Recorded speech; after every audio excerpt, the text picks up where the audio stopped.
بسم اللہ الرحمن الرحیم۔ لیکن اسلام کے پرچم بردار حضرت سعد بن عبادہ رضی اللہ تعالیٰ عنہ جب مکے میں داخل ہوئے تو انہوں نے بے اختیار ہو کر یہ بانگ لگا دی، آج کا دن حملے کا دن ہے اور آج حرمت ختم ہو گئی ہے۔ جب یہ خبر پیغمبر اسلام حضرت محمد صلی اللہ علیہ وسلم تک پہنچی تو آپ نے سعد بن عبادہ رضی اللہ تعالیٰ عنہ کو فوری طور پر دستے کی سربراہی سے ہٹا دیا اور ان کی جگہ حضرت علی رضی اللہ تعالیٰ عنہ کو سپہ سالاری کے فرائض سونپ دیے۔ دراصل پیغمبر اسلام حضرت محمد صلی اللہ علیہ وسلم کے اس فوری اقدام کا مقصد یہ تھا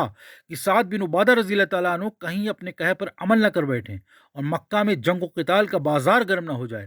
بہرحال اسلامی لشکر کے سارے دستے کسی مزاحمت کے بغیر مکہ میں داخل ہو گئے، سوائے حضرت خالد بن ولید رضی اللہ تعالیٰ عنہ کے، جنہیں دکن کے راستے سے مکہ میں داخل ہوتے وقت قبیلہ احابش اور قریش کے کچھ لوگوں کی مزاحمت کا سامنا کرنا پڑا۔ خالد بن ولید رضی اللہ تعالیٰ عنہ نے، جو اپنی بہادری کے سبب سے سیف اللہ کے لقب سے مشہور ہو چکے تھے، حملہ آوروں کو مخاطب کرتے ہوئے کہا کہ اپنی جان جوخم میں نہ ڈالو اور بیکار اپنا خون مت بہاؤ، کیونکہ تمہارا حملہ ہمارے حملوں کو نہیں روک پائے گا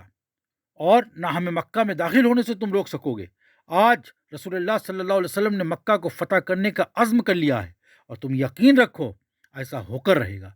لیکن ان لوگوں نے خالد بن ولید رضی اللہ تعالیٰ عنہ کی باتوں کو نہیں مانا، بلکہ تلواریں سونت کر حملہ آور ہو گئے۔ اگلے ہی لمحے 15 لوگوں کی لاشیں زمین پر پڑی ہوئی تھیں، اس میں سے 2 مسلمان اور باقی قبیلہ احابش اور قریش کے متحدہ فوج کے سے تعلق رکھتے تھے۔ باقی بچ جانے والے لوگوں نے جب یہ محسوس کیا کہ وہ مسلمانوں کا مقابلہ نہیں کر سکتے تو جان بچا کر بھاگ نکلے۔ جب اسلامی لشکر نے یہ چاروں دستے جو 4 طرف سے مکہ میں داخل ہوئے خانہ کعبہ کے سامنے ایک دوسرے سے آ ملے تو پیغمبر اسلام حضرت محمد صلی اللہ علیہ وسلم سفید اونٹنی پر سوار ظاہر ہوئے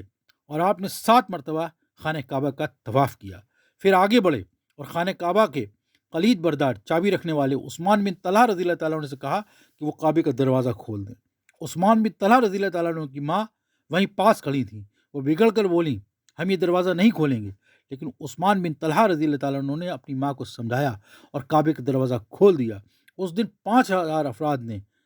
اللہ کے گھر میں قدم رکھا۔ حضرت عثمان بن رضی اللہ تعالیٰ عنہ تیز آواز سے کلمہ شہادت پڑھنے لگے۔ حضرت محمد صلی اللہ علیہ وسلم مسکرائے اور آپ نے کہا کہ اے عثمان بن طلحہ، میں نے تو تم سے نہیں کہا تھا کہ تم کلمہ توحید یا کلمہ شہادت پڑھو۔ تو حضرت عثمان رضی اللہ تعالیٰ عنہ نے یہ جواب دیا کہ اللہ کے نبی صلی اللہ علیہ وسلم، مجھے وہ رات یاد ہے